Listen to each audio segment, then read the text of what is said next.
Bueno, ahora sí, estamos grabando aquí por Zoom y estamos transmitiendo por Facebook este nuevo taller, El Rincón de María, como quincenalmente Isabel nos tiene aquí preparado. Isabel, buenas noches.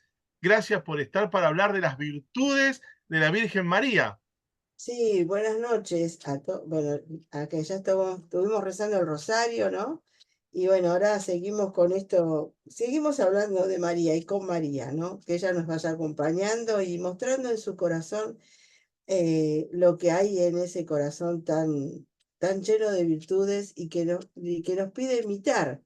Nunca la vamos a imitar como ella, pero bueno, si estamos muy cerquita de ella, seguramente algo se nos va a pegar, ¿no es cierto? Siempre se nos pega cuando, no sé que si hablaban de los santos, que cuando uno está al lado de un santo, pues se le pega, ¿no es cierto? La santidad, ¿por qué no? Así que si estamos de María, ¿cómo no?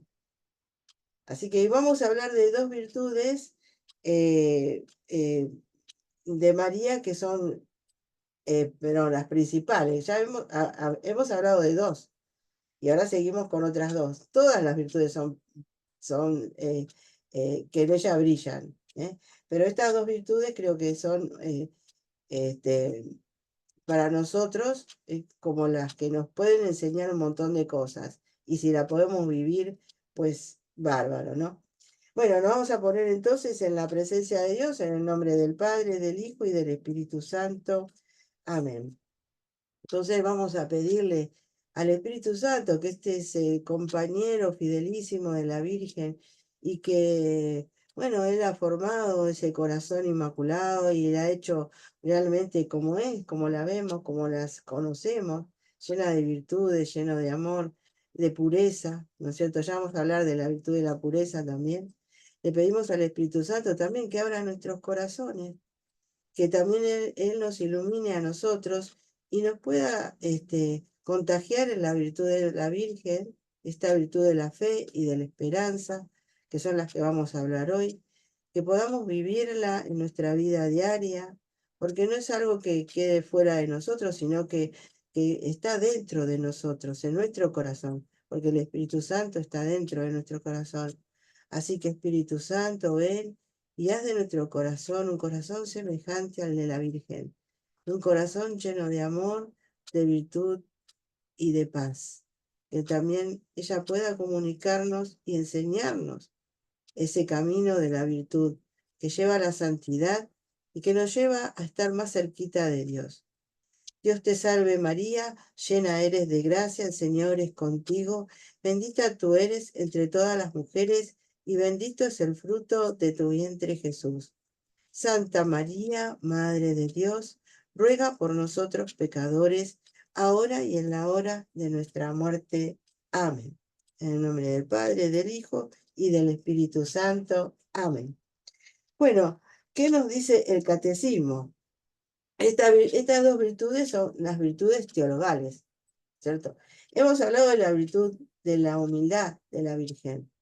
Y esta virtud de la humildad para mí es la principal, porque es la que hace que María, ¿no es cierto?, realmente sea una mujer de fe.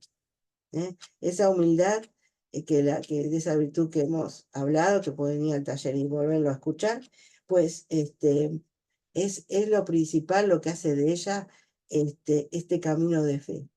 Ella se pone humildemente en las manos de Dios. Ella se sabe en las manos de Dios y sabe que Dios es la que conduce su vida. Y por lo tanto esa humildad, ¿no es cierto?, la hace vivir esta fe la fe que vamos a hablar ahora. Pero el catecismo nos habla de la fe así. La fe es la virtud teologal por la que creemos en Dios y en todo lo que Él nos ha dicho y revelado, y que la Santa Iglesia nos propone, porque Él es la verdad misma. Por la fe, el hombre se entrega entera y libremente a Dios. Por eso el creyente se esfuerza por conocer y hacer la voluntad de Dios. El justo vivirá por la fe. La fe viva actúa por la caridad. Bueno, ¿quién más, no es cierto, vivió esta fe, ¿no? El creyente se esfuerza por conocer y hacer la voluntad de Dios. Y eso es lo que la Virgen, ¿no es cierto?, hizo en su vida siempre.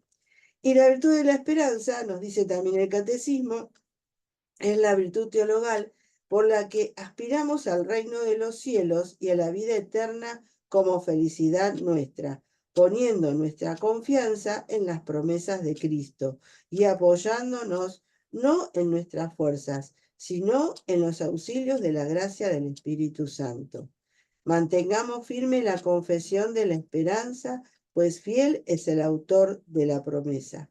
El Espíritu Santo que Él derramó sobre nosotros con largueza por medio de Jesucristo nuestro Salvador, para que justificados por su gracia fuésemos constituidos herederos en esperanza de vida eterna. Hermoso lo que nos dice el Catecismo sobre estas dos virtudes. Bueno, vamos entonces a la virtud de la fe. La fe, ya hemos dicho, como dice el Catecismo, ¿no es cierto?, es la virtud teologal por la que creemos en Dios y en todo lo que Él nos ha dicho y revelado. María tenía la certeza de la existencia de Dios Todopoderoso, pues ella era una joven judía que había sido educada en la fe del pueblo judío del Antiguo Testamento. Como sus parientes y amigos, María creía en Dios, Creador, en el Dios Todopoderoso y en el Dios justo, que a través de los profetas se había revelado al pueblo de Israel. María se sentía sierva como enunciaba el profeta Samuel. El Señor se presentó y llamó como las veces anteriores. Samuel, Samuel. Respondió Samuel, habla, que tu siervo escucha. Y reconocí a Dios como el Señor. Esta afirmación es muy importante, pues así se entiende que María se sentía criatura frente a su Creador. Reconocía la autoridad de Dios y los deberes que debía cumplir para con él.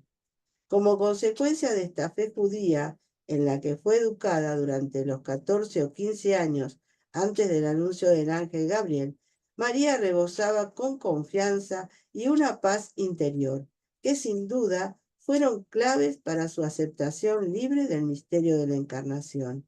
Ella sabía que Dios la amaba sin mérito alguno suyo, simplemente por ser su criatura, y por ello le debía ciertos deberes. Bueno, dijimos que hoy eso es un problema que tenemos hoy en día nosotros, ¿no es cierto? No tenemos la conciencia de que somos criaturas, que tenemos un creador que nos ha dado la vida, que nos ha dado todo lo que tenemos y que nada de lo que tenemos viene de nosotros, sino viene del creador. Y hoy en día muchas veces, ¿no es cierto?, queremos dejar a Dios de lado, ¿verdad? Y hacer lo que nosotros queremos, no lo queremos tener en cuenta.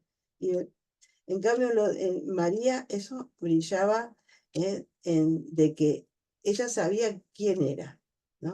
Ella sabía que había salido de las manos de un creador, de Dios, y que ese Dios era amoroso, como dice acá, era justo, ¿no es cierto? Era todopoderoso, era el creador. Y ella conocía esa fe, la fe de sus padres que le habían transmitido. Vamos a ver nosotros qué le transmitimos a veces a las generaciones que siguen. ¿Le transmitimos eso o no? Aparentemente muchos no, ¿no es cierto? Porque no se está viviendo de esa forma. La mayoría, bueno, deja a Dios de lado y quiere hacer la suya, diríamos, ¿no? Pero María no, María sabía en quién ella había puesto su esperanza y su fe. Y es por eso que estaba preparada para recibir ese anuncio del ángel, ¿no es cierto?, para la encarnación del Hijo de Dios. A través de esa fe que ella vivió durante sus pequeños años de vida, pero que le habían hecho muy grande, ¿no?, muy madura. Bueno, ella ya estaba preparada, Dios la había preparado a través de su fe, de la fe judía, del conocimiento, de todo lo que se le enseñaba, de, de los profetas, de lo que habían revelado, se había revelado en el Antiguo Testamento. Ella estaba preparada. Y fíjense que nosotros a veces decimos que María, como sus padres, ¿no? Joaquín y Ana, como Simeón, como Isabel, como José, son esos que le decimos los anagüines, ¿no? Esos pobres de Yahvé. ¿Y por qué eran pobres de Yahvé? ¿No es cierto? A veces decíamos pobres. Pobres porque ellos ya no tenían confianza en nada, no solo en Dios. Ellos habían puesto toda su confianza en Dios. Ellos sabían que Dios había hecho promesas y que las iba a cumplir. Y no le importaba lo que pasaba, digamos, sí, le importaba, porque vivían en su tiempo, vivían, digamos, tenían que vivir como nosotros vivimos en esta cultura, en este tiempo. Y por supuesto que ellos hacían todo lo que estaba humanamente posible para cumplir, ¿no?, lo que el Señor les había pedido, actuando haciendo las obras que el Señor le había pedido en ese tiempo donde vivían. Por eso escuchamos a veces el Magnífica de la Virgen, ¿no?, que es tan lindo para ver cómo la Virgen tenía también sus pies sobre la tierra, ¿no?, mirando al cielo, pero sus pies sobre la tierra. Y así eran todos los que rodeaban, lo que vivían, que nosotros, que la Biblia y la iglesia nos enseñan como que él eran los pobres de Yahvé. Tenían su confianza solo en Dios. Porque habían sido, fíjense, si podemos leer el Antiguo Testamento, recordar, ¿no es cierto? Sabemos que muchas veces había habido, habían sido defraudados, ¿no es cierto? Por por los escribas, por los fariseos, por todos, por los gobernantes, ¿no es cierto? Entonces ellos tenían puesto su esperanza solo en Dios. Bueno, en la Anunciación se asientan las bases de la ética cristiana. El sí de la Virgen María supuso el hacer la voluntad de Dios en su vida, el cumplir su primer deber para con Dios. Esta actitud de la Virgen nos puede ayudar a comprender que por el mero hecho de existir, de ser criaturas, tenemos unas obligaciones que cumplir para con nuestro Creador. Hoy día, pocos cristianos de verdad se plantean su vida en estos términos. La Virgen María se sentía enormemente agradecida por vivir, por el don de la vida, de la existencia que le había dado por amor su Señor. El contemplar el fiat de María nos puede ayudar a plantearnos las siguientes preguntas. ¿Qué es lo que necesita Dios en general, en este instante, en el mundo, en la iglesia? Y en particular de mí, ¿qué necesita? Ir de lo general a lo particular, discerniendo cuál es la voluntad de Dios en mi vida y aceptar las cosas como vienen sin vanagloriarme de los triunfos ni desesperarme por los fracasos. Lo que puedo cambiar, lucharlo. Lo que no puedo cambiar, resignarme, pero una cosa y otra con alegría, aceptando complacido que es la voluntad de Dios en mi vida y que por ello será lo mejor para mí. La voluntad de Dios era lo que María siempre buscaba y nosotros también deberíamos siempre estar buscando esa voluntad de Dios para nuestra vida. ¿Qué quiere Dios? Porque ¿cómo podemos agradar a Dios? Porque nosotros siempre somos de pedir y de pedir y de pedir, ¿no es cierto? Pero nosotros nos preguntamos qué es lo que quiere Dios para nosotros, qué es lo que necesita Dios que hagamos para que se cumpla su plan, no solamente en nuestra vida, sino en los que nos rodean. Bueno, eso es preguntas que deberíamos hacernos como examen de conciencia y como para responder a todas las gracias que Dios siempre nos está dando, continuamente, desde día a día, o sea, desde el momento que nos despertamos, que tenemos la vida, ¿no? María fue feliz, plenamente feliz. desde la Anunciación hasta Pentecostés, pasando por la Pasión. Fue feliz porque en cada momento hizo la voluntad de Dios. Y no a ciegas, sino aceptando voluntariamente en cada momento lo que le pedía, meditando las cosas en su corazón, enamorándose de Dios, viviendo no solo los mandamientos, sino cumpliendo gozosamente las bienaventuranzas, asumiendo con todas sus consecuencias la naturaleza misma de Dios, el amor y su propia naturaleza humana, amando hasta el fin de sus días terrenales y continuando amando desde el cielo a todos sus hijos.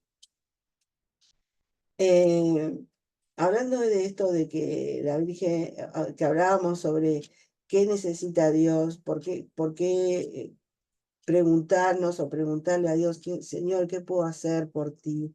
¿Cuál es, qué es lo que quieres de mí para mi vida, para que vos tengas glorias, para darte gloria a vos? Se cuenta en la vida de San Francisco de Asís, que un día estaba en una iglesia, la Porciúncula, ¿no? Esa pequeñita iglesia de María de los Ángeles, ¿no? Y salió llorando a mares. Y los compañeros le preguntaban por qué lloraba. Se habían dado cuenta que había tenido alguna visión, alguna revelación. Y entonces él dice, lloro porque vi a todas las iglesias del mundo llenas de gente. Entonces le preguntaron, y bueno, ¿y por qué lloras así? Es que, dice, que todas esas personas iban a pedir. Y el amor no es amado. El amor no es amado. Y eso él lo repetía 500 veces. El amor no es amado. Amar a Dios, que es lo que quería la Virgen. Amar a Dios sobre todas las cosas y así eh, tratar de conocer su voluntad y no hacerse otras preguntas, ¿no? Más que, ¿qué quiere, Señor, que haga yo por ti? Y bueno, por eso decía, feliz. Eh, Dice San Luis María Griñón de Montfort que en ese libro del Tratado de la Verdadera Devoción nos habla, ¿no? de las virtudes de María. Dice que es señal de fe auténtica, ¿no? Que Dios Padre quiere formarse hijos por medio de María hasta la consumación del mundo. Así como en la generación natural y corporal concurre el Padre y la Madre, también en la generación sobrenatural y espiritual hay un Padre que es Dios y una Madre que es María. Y quien no tenga a María por madre tampoco tiene a Dios por padre, nos dice San Luis. Y acaba diciendo el santo francés que la señal más infalible y segura para distinguir un hereje es que éste siente desprecio o indiferencia para con la Virgen, cuyo culto y amor procuran disminuir. Y por lo tanto es justo y necesario repetir con los santos. De María no es suficientemente conocida y por ello no ha sido aún alabada, ensalzada, honrada y servida como se debe. O sea, conocer a María, conocer su fe, nos hace a nosotros verdaderamente crecer en esta vida sobrenatural. Dice Federico Suárez en su libro La Virgen Nuestra Señora y en el capítulo de la Visitación, nos hace ver cómo Isabel resalta la fe de María por encima de otras virtudes, porque creyó en el misterio de la Encarnación contra toda humana evidencia, por encima de todos los posibles razonamientos y aún de todas las leyes de la naturaleza, y por ello Isabel la alaba. No hay en toda la escritura una manifestación tan poderosa de fe como la que dio Abraham, pero aún éste tiene que ceder ante la que mostró la Virgen María. La idea de toda maternidad estaba completamente fuera de toda la perspectiva personal de vida, que pudiera tener respecto a su futuro la Virgen María. Entre los judíos existía la costumbre de casar pronto a las mujeres para dentro del matrimonio procrear y perpetuar la propia casa y el linaje. La total entrega de Dios que María hiciera desde niña la apartaba ya de esta niña del Salvador. Sí, porque María ya no, viene el ángel y le dice que ella va a ser mamá, y mamá de Dios. Y ella, que no tenía en sus planes ser madre, porque ella había entregado su virginidad, ¿verdad? Eh, era para ella algo y muy difícil, ¿verdad? En realidad de aceptar. Sin embargo, ella quería cumplir la voluntad de Dios y por supuesto que le dijo sí, ¿no? Le dijo sí a esa maternidad. Ustedes imagínense, ¿no? Pónganse en el lugar de esta jovencita, ¿no es cierto?, que había entregado su vida a Dios, su virginidad a Dios, que quería ser fiel a esa promesa que le había dicho, ¿no? Y que ahora el ángel le traía otro plan, ¿no es cierto? Ella iba a ser mamá, y no solamente mamá, porque bueno, sería normal en una mujer que sea madre, ¿verdad? Sino, y más que ella estaba desposada con San José, sino que ella iba a ser mamá virginal. Y no solamente mamá virginal, sino que ella va a ser mamá del Hijo de Dios. O sea, fíjese, ¿no? Es algo extremadamente para cualquier persona como nosotros sería inaudito, ¿verdad? Sería difícil de creer. Pero la Virgen dijo que sí. La Virgen creyó en esa promesa, creyó en lo que le decía Dios a través del ángel. El mensaje del ángel la sustraía de repente y radicalmente de sus perspectivas vitales, descubriéndole un horizonte tan vasto e inimaginable que era imposible penetrarlo con la pura razón. Nuestra Señora no tenía ninguna garantía humana de que aquello iba a suceder. Que una mujer concibiera sin intervención de varón es algo que caía fuera de las leyes naturales. Que sea madre de Dios era impensable. Se le exigía algo de una grandeza realmente sobrehumana, una ilimitada, absoluta y ciega creencia a la palabra de Dios, tanto para la encarnación como lo que iba a derivar de ella. Zacarías, el marido de Isabel, ante un hecho infinitamente más pequeño, se resistió a creer que su mujer de edad avanzada, Isabel, iba a ser madre. Le parecía inconcebible. Pero María era la llena de gracia y la criatura más humilde que puede concebirse. Se le exigió más que a Abraham. Ella no comprendía el misterio de la encarnación, lo siguió siendo, pero creía en Dios y en su omnipotencia. Sabía que había hablado a sus antepasados judíos, conocía de las promesas hechas a su pueblo. Creyó sin titubeo lo que Dios le comunicaba a través del ángel, sin pedir señales sensibles, sin pedir señales sensibles. Hubo un portentoso acto de fe en la aceptación del mensaje. La Virgen se fió de Dios, creyó cuanto se le comunicaba y el Verbo se hizo hombre. El crecimiento interior y la madurez que experimentó María en el momento de la encarnación caen fuera de lo mensurable. Había sido trasladada a un mundo superior, más cercano a Dios. De esta experiencia mariana podemos aprender que la fe es necesaria para todo cuanto hace referencia a un mundo superior, a un mundo sobrenatural. Es inútil querer tener ante el llamamiento de una vocación cualquiera la señal, la prueba sensible que en el orden humano haga evidente la realidad sobrenatural de la vocación. Y esto que estoy sacando acá de este escrito, ¿no? Lo vemos, o sea, es lo que ella estuvo mamando desde chica, es desde esa fe judía que tenía. Ella conocía las escrituras, sabía lo que eran las promesas de Dios, y por eso también no titubeó en decir que sí.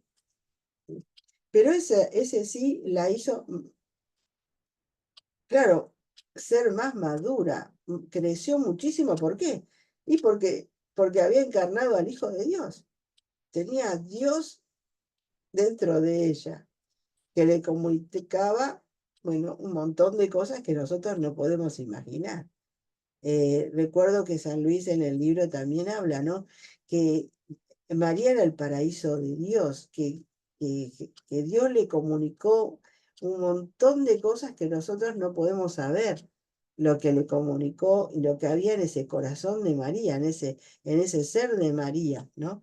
Dios tenía su paraíso y era María, dice San Luis. Y bueno, también dice este escrito que nosotros, ante la llamada, ante toda vocación que sentimos, ya sea al matrimonio, a vivir de una vida consagrada, cualquier vocación que Dios nos está llamando, ese llamado que nos llama a hacer algo, ¿no es cierto? No lo podemos a veces dimensionar solamente con la parte humana, sino que tenemos que ver más allá sobrenaturalmente. Tenemos que elevar nuestro corazón a esa llamada de Dios, a esa vocación de Dios, eh, sobrenaturalmente, para poder hacer como la Virgen. Ella no se quedó solamente con, con, con algo natural, de humano, ¿no es cierto? ¿Cómo puedo yo que voy a ser virgen, voy a concebir un hijo sin tener concurso de varón y que ese hijo encima va a ser el hijo de Dios? ¿No es cierto? Ella tenía que, que con, tener una fe sobrenatural. Es esa fe que nosotros todos tenemos por el bautismo, ¿no? Esas tres virtudes teologales. Por eso lo podemos vivir. Esta primacía de la fe fue lo que hizo a Isabel, su prima, alabarla nada más encontrarse. Bendita tú entre todas las mujeres y bendito es el fruto de tu vientre. También fue fe lo que hizo a un puñado de hombres toscos, sin miedos, sin medios, sin estudios, sin influencias ni relaciones, cambiar la faz de la tierra. Fue esa arma poderosa de la fe en Cristo. Los apóstoles no tenían más que esto, fe. Toda la predicación de San Pablo está centrada en la fe. San Juan, con toda su firmeza y ternura, afirmaba, pues todo lo que ha nacido de Dios vence al mundo, y lo que ha conseguido la victoria sobre el mundo es nuestra fe. Jesús replicó, sí puedo, todo es posible al que tiene fe. Cuando a raíz de la multiplicación de los panes y los peces, los judíos preguntaban a Jesús qué era lo que debían hacer para agradar a Dios, Jesús les respondió, la obra de Dios es esta, que creáis en el que Él ha enviado. Con todo, y a pesar de la fuerte insistencia del Señor y de sus discípulos, a pesar que la condición fundamental, básica para entrar en el reino de los cielos es la fe, hoy es quizás la virtud que menos intensamente se vive entre los cristianos. Se vive sin que la fe tenga la más mínima influencia en la vida real y cotidiana. De ahí esa inconsecuencia de la vida de los cristianos y de las sociedades que se llaman cristianas. Bueno, eso siempre yo me di cuenta y lo digo siempre, ¿no? Especialmente a las que nos hemos consagrado a la Virgen, ¿no es cierto? Lo que le hemos entregado todo, toda nuestra vida, todos nuestros bienes interiores, exteriores, les hemos entregado toda la Virgen. Todo lo nuestro le pertenece a ella, ya no nos pertenece a nosotros por nuestra consagración a la Virgen. Pues entonces no tenemos que tener ni temores, ni miedos, bueno, no, nosotros tenemos que saber que ella tiene en sus manos nuestras cosas. Entonces, las cosas que nos suceden durante nuestra vida, todo lo que nos pasa, pues nosotros tenemos que tener esa confianza y esa fe que a María no se le escapa nada, ¿no? Y que si ella lo tiene en su corazón, ella va a hacer seguramente lo posible y lo imposible, ¿eh? Para que nosotros salgamos con bien de todo, ¿eh? Seguro siempre según la voluntad de Dios, porque ella no va a pedir a Dios nada que no sea la voluntad de Él para nosotros. Por eso nosotros tenemos que vivir en esa tranquilidad. El que se ha consagrado a María realmente tiene que vivir esa fe, esa tranquilidad de que María tiene todo en sus manos. Y tarde o temprano, seguramente nosotros vamos a ver la solución de nuestras cosas. Quizás a lo mejor no como nosotros lo pensamos o creemos o deseamos, pero sí seguro será lo mejor. Es esa fe que, que hemos puesto y depositado en ella.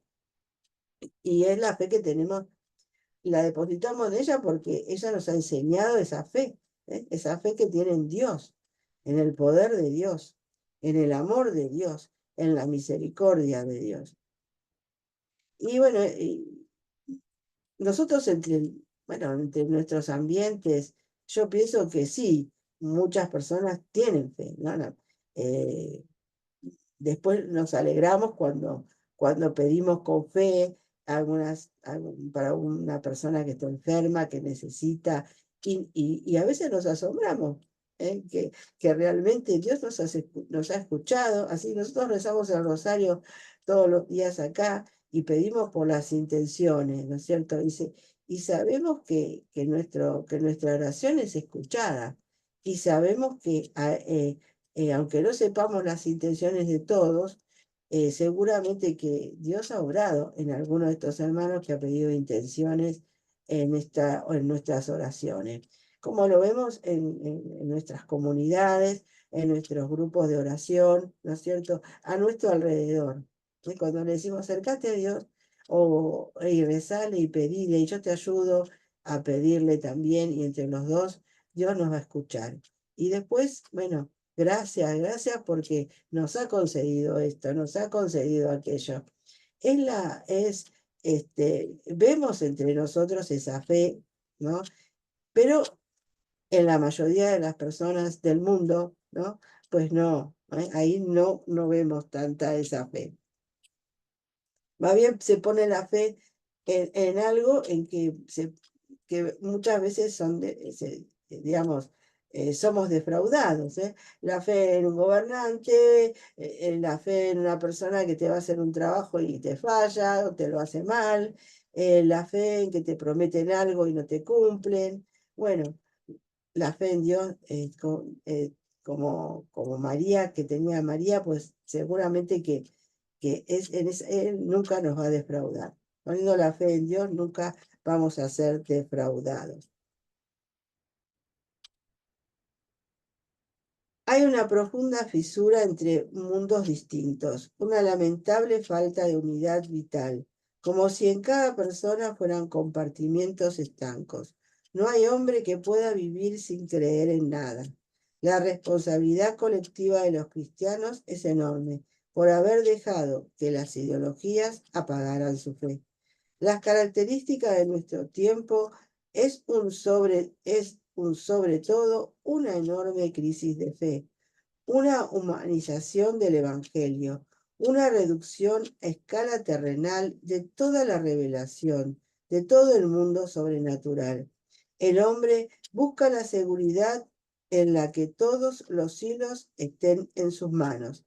De aquí que la fe se viva mal, porque la fe implica un riesgo. ¿Qué garantía tenía María de aquello que el ángel le reveló? ¿No era un sueño descabellado? Por la fe, no es pero la fe no es consecuencia del razonamiento, está en un estrato superior. Y como la razón es un instrumento para las cuestiones humanas, la fe lo es para las sobrenaturales y necesita desde su raíz del auxilio de la gracia, porque el hombre no puede por sí mismo traspasar sus propios límites. Es necesario creer en Dios y creer a Dios, como hizo la Virgen María. Y en la medida que creamos en Dios y queramos hacer su voluntad, en esa medida se aumenta la gracia y nos aproximamos a Dios. Al estar más cerca de Dios, hay más luz. El conocer la verdad es más claro y la fe más viva y poderosa. Y a la inversa, todo esfuerzo rectamente dirigido por alcanzar la verdad nos perfecciona moralmente. Hay, pues, una íntima y secreta correspondencia entre la claridad de la mente para la fe y la rectitud moral, correspondencia que afecta sobre todo a cuestiones metafísicas y sobrenaturales. El encuentro con Dios lleva también un carácter de arrojo, la incertidumbre de algo que se percibe pero no se palpa. Es lo que Peter Woss habla de riesgo audaz de la fe. Pero solo el que tiene una voluntad dispuesta para creer recibe el don de la fe. La fe es para vivirla, para dejarse penetrar por ella, para que conforme la vida entera como lo hizo en la vida de la Virgen María. En este momento en que el hombre encuentra el punto de apoyo inconmovible que le da seguridad y capacidad para acometer las mayores empresas. La fe, en definitiva, es la colaboración del hombre en el ejercicio del poder de Dios. Lo que nos dice también es algo necesario para nuestra fe, ¿no es cierto? Porque la fe es una gracia, es un don, es un regalo de Dios, que para recibirlo tenemos que estar abiertos a ese regalo y estar digamos, en gracia de Dios. Vivir la fe en gracia de Dios, eso nos va a hacer crecer cada vez más en la fe, porque nos estamos acercando a Dios. Vivir en gracia es estar cerca de Dios. Lo sabemos porque así nos enseña la iglesia, así nos ha enseñado, ¿no? Los que están alejados de Dios, pues por supuesto que les va a costar mucho, diríamos, creer en lo que Dios quiere para nosotros, que a veces nos parece imposible de lograr, ¿verdad? Por eso escuchaba el otro día, no sé si ya lo comenté, pero decía, una persona que no cree, ¿no es cierto? Hay que decirle, mira, anda y acercate, anda al sagrario, entra en la iglesia y entra al sagrario, pero no creo que esté ahí. Bueno, anda y ponete enfrente del sagrario de Jesús y decirle, yo no creo en vos, no creo en vos. Y así, digamos, si lo acercamos a Dios, Dios va a hacer la obra en ese corazón. Y eso lo vemos en muchos testimonios de personas ateas o que, bueno, han estado alejados de la fe, ¿no es cierto? Y cómo en acercarse, en que alguien le haya dicho, vení, mirá, acércate, vení a ver vení a participar de la misa, vení que vamos a rezar por vos. Bueno, quizás si la persona te acepta y se acerca, pues va a ir creciendo en ese don de la fe, porque Dios se lo quiere dar, Dios se lo quiere dar. Uno tiene que estar abierto y ayudar al otro para que se abre. Es nuestra misión, ¿verdad? Es nuestra misión en esta vida. Bueno,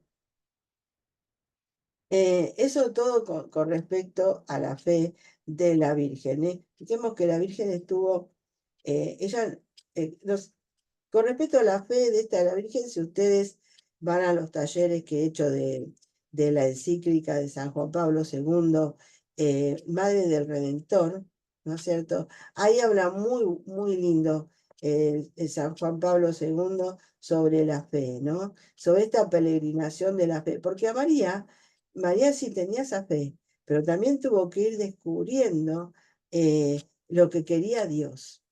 Tuvo que ir descubriendo en esa peregrinación de la fe en cada momento. Por eso al principio decía, ¿no? Desde la encarnación hasta Pentecostés y aún hoy, ¿no es cierto? Ella no ha perdido, dice que no ha perdido la fe, porque ella ahora no necesita la fe, porque está en el cielo y tiene todo claro, pero ella la conserva para nosotros. Ella la conserva para ayudarnos a nosotros en la fe.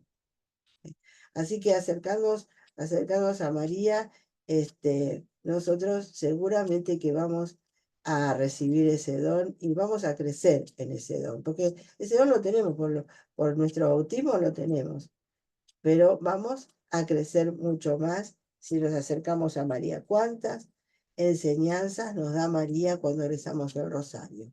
Cuando rezamos el rosario y lo meditamos sus misterios, María nos abre ese entendimiento sobrenatural de algunos de esos misterios que a veces por ahí lo pasamos de largo, ¿no?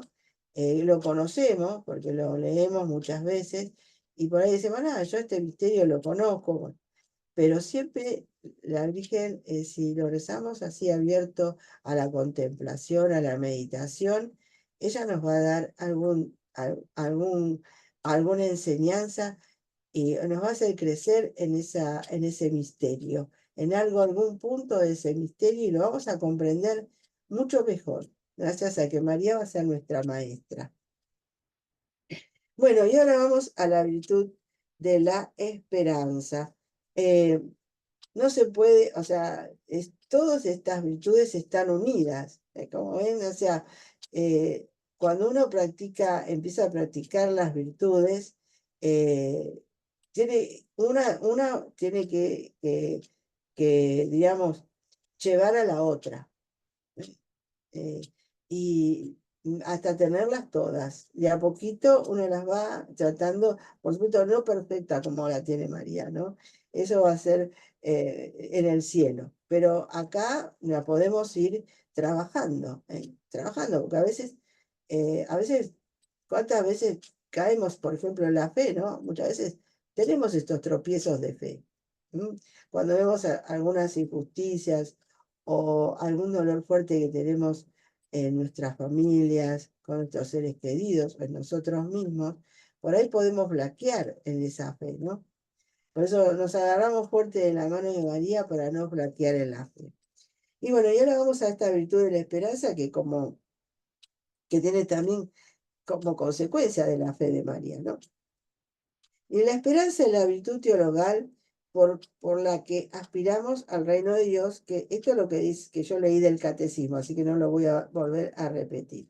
La esperanza es disfrutar de lo que no se tiene, porque se sabe que se va a tener aquí y en la vida eterna. La esperanza, y a quien la posee, le dota de una paz interior y una certeza de la victoria final.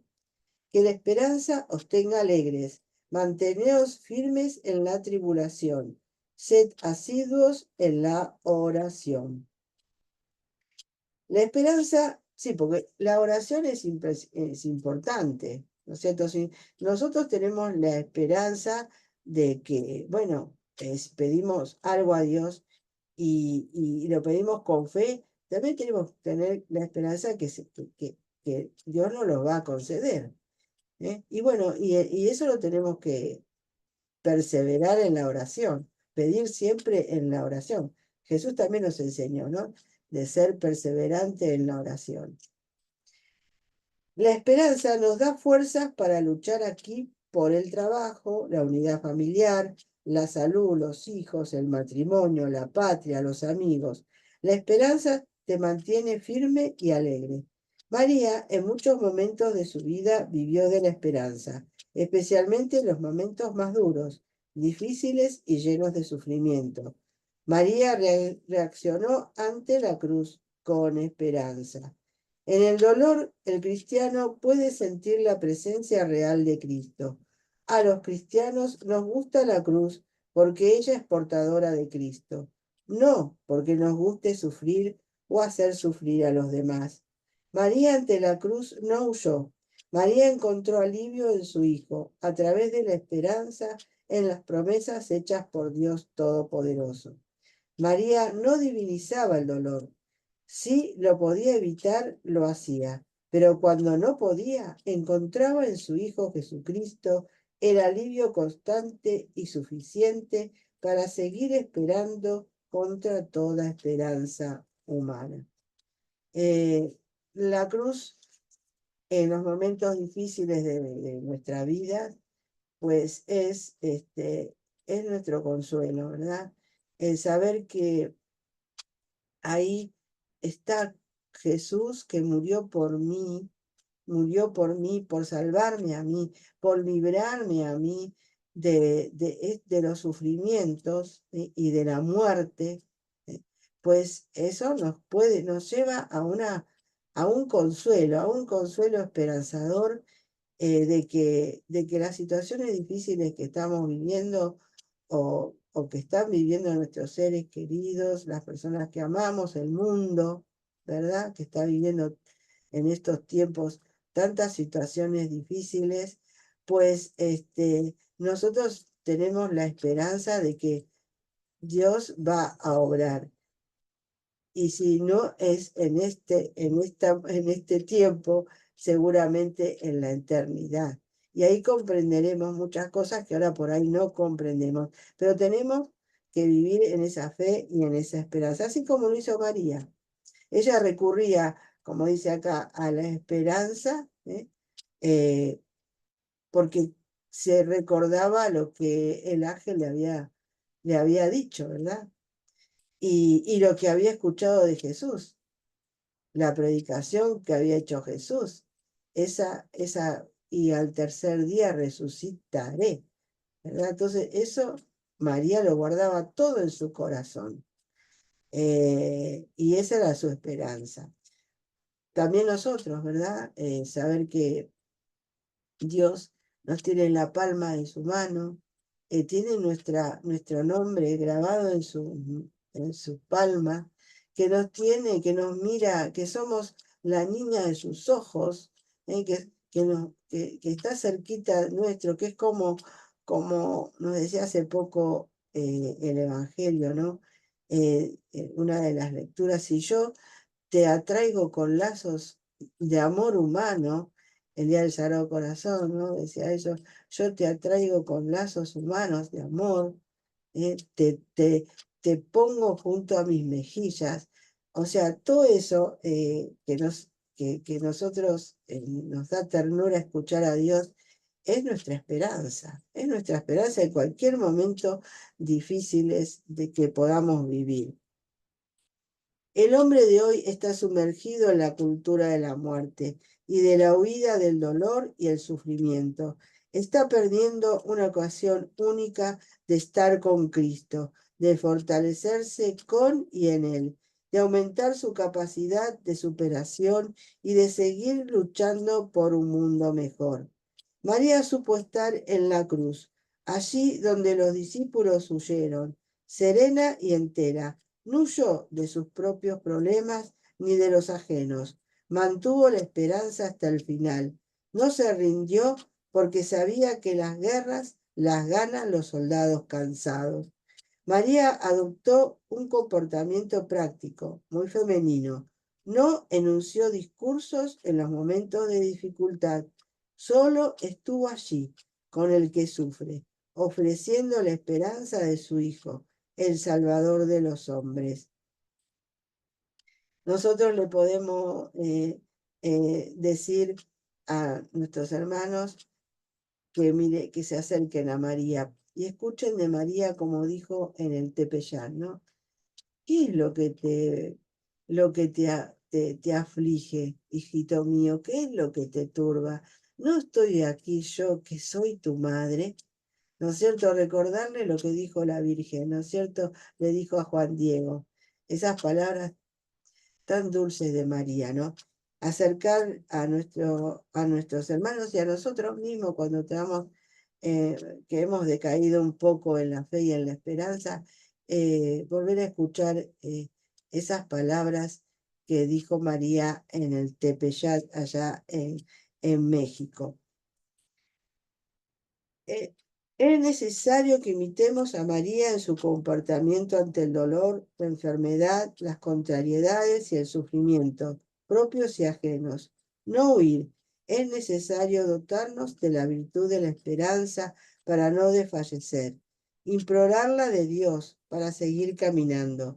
María nos dejó un admirable camino de esperanza para recorrer junto a ella. Podemos, por tanto, esperar la gloria del cielo prometida por Dios a los que le aman y hacen su voluntad. En todas circunstancias, cada uno debe esperar, con la gracia de Dios, perseverar hasta el fin y obtener el gozo del cielo, como eterna recompensa de Dios por las buenas obras realizadas en la tierra con la gracia de Cristo. La esperanza cristiana tiene su origen y modelo en la esperanza de Abraham, colmada en Isaac, de las promesas de Dios y purificadas por la prueba del sacrificio. Apoyado en la esperanza, creyó contra toda esperanza que llegaría a ser el padre de muchos pueblos, de acuerdo con lo que se le había dicho. Así será tu descendencia. La esperanza cristiana es manifiesta desde el comienzo de la predicación de Jesús en las bienaventuranzas, que elevan nuestra esperanza al cielo, como hacia la patria prometida. Trazan el camino hacia ella a través de las pruebas que esperan a los discípulos de Cristo.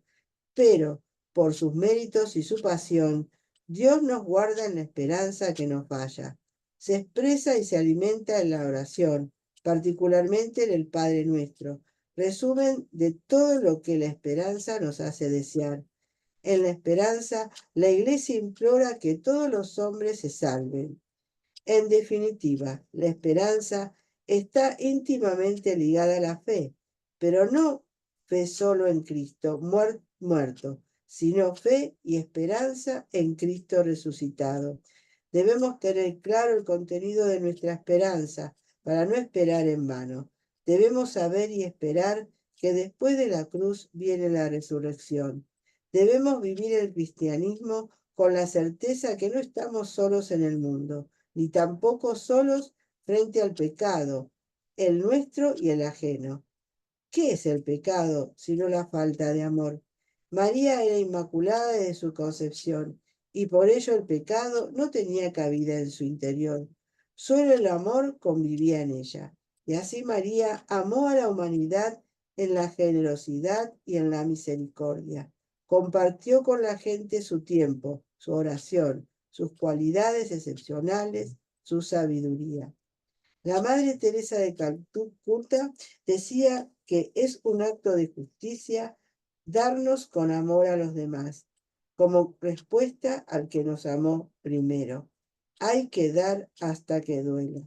Vivir con la certeza y la esperanza en que después de la muerte está la vida eterna, donde Dios nos espera con las manos abiertas y con su misericordia divina. Bueno, acá vamos a terminar entonces. Quería leerles lo del santo porque lo estamos haciendo también por este santo San Alfonso María de Ligorio, que tiene las virtudes de María que nos hablan. Pero bueno, ya se va a hacer muy tarde y quiero dejarlas para que vayan a hacer sus cosas. Bueno, vivamos entonces, pidamos a María que nos enseñe a vivir su fe y esta esperanza que no defrauda. Lo decimos siempre y lo decimos en el Padre Nuestro, ¿no? Que hágase tu voluntad, que venga tu reino. ¿eh? Que el reino de Dios es este reino que lo estamos construyendo ahora. ¿eh? Pero que va a tener su pleno cumplimiento pues en el cielo, ¿verdad? A veces no comprendemos las injusticias de este mundo, ¿verdad? La maldad, la gente este, está, estamos viviendo tiempos donde hay mucha maldad, hay mucha envidia, hay muchos celos, hay mucha violencia, ¿eh? Pero bueno, Dios ama también al que bueno, produce todos esos hechos, pero no nos olvidemos que ama también al que, a la persona a la que se les hace estas cosas mal, ¿verdad? La maldad. Dios ama a los dos y no va a dejar a ninguno de los dos sin su justicia, sin su eh, a darle a cada uno lo que se merece, ¿no? Por eso también tenemos que tener esa esperanza, ¿no? Esa esperanza de que eh, Dios es misericordia, pero también es justicia. Y eso también es nuestra esperanza. Creo que nosotros eh, no podemos pensar, ¿no es cierto?, que el que realmente hace mal y no se arrepiente, no pide perdón, no cambia. eh, por supuesto que ninguno de nosotros queremos que esa persona se condene. Al contrario, para eso rezamos y para eso le pedimos siempre a la Virgen, porque ella ama a todos sus hijos y Dios quiere que todos se salven. Pero bueno, siempre habrá alguna persona de que no acepte el perdón de Dios. Y bueno, nosotros no podemos, ni lo sabemos tampoco, porque no lo podemos saber. Eso lo sabe solo Dios y la persona. ¿eh? Pero nosotros vamos a seguir ofreciendo nuestra oración, siendo solidarios con estos hermanos alejados de Dios que hacen sufrir a tantas personas, ¿no es cierto? Para que, bueno, con nuestra oración, con nuestro sacrificio, como nos pidió la Virgen en Fátima, que le pidió a los pastorcitos, queréis ofreceros a Dios para, para vivir y ofrecer sacrificios para la conversión de los pobres pecadores. Y esos niñitos le dijeron que sí, sin titubeos, le dijeron que sí, eran niños y vivieron una vida, llegaron a la santidad solo porque aceptaron lo que la Virgen les pidió y porque vivieron siendo solidarios con sus sacrificios y sus oraciones, quizás por nosotros mismos. Quizás algunos de nosotros hemos vuelto a Dios y posiblemente fueron por los sacrificios y las oraciones de estos niños o de otras personas, de los santos, de otras personas. También no nos olvidemos de estos hermanos, de estas hermanos y hermanas que son los religiosos y las religiosas, los que viven en clausura, que viven rezando por la conversión de todos nosotros. Y posiblemente uno de sus oraciones haya hecho que uno de nosotros pues nos volvamos a Dios, nos convirtamos y sigamos este camino de fe y de esperanza y de caridad, ¿no es cierto?, bueno, para nuestra vida, para nuestra salvación y la de nuestros hermanos. Bueno, me pareció muy lindo todo este tema así, de tratarlo de esta forma, de traerlo también a la vida de hoy. Y bueno, esperemos imitar, que María nos ayude a imitar estas virtudes que en ella resplandecen. Y que nosotros si llegamos al cielo, resplandeceremos junto con ella también, ¿no es cierto? Pero bueno, mientras tanto, que también nosotros seamos esos testigos de fe y esperanza para los que no la tienen, ¿eh? Que que seamos nosotros mismos los que al encontrar al hermano decaído, que le falta fe, que le falta esperanza, pues nosotros seamos que no, digamos, los intercesores, para que contagiarle es lo que nosotros vivimos. Bueno, vamos a terminar entonces pidiendo a la Virgen esta gracia, diciéndole: Dios te salve María, llena eres de gracia, el Señor es contigo, bendita tú eres entre todas las mujeres, y bendito es el fruto de tu vientre Jesús. Santa María, Madre de Dios, ruega por nosotros pecadores, ahora y en la hora de nuestra muerte. Amén. Que nuestra Madre entonces nos bendiga en el nombre del Padre, del Hijo y del Espíritu Santo. Amén. Bueno, que tengan buenas noches. Gracias, Lili. Gracias, Griselda. Y bueno, por aguantarme. Hasta mañana, el Rosario. Bueno, gracias. Chao. Chao, chao.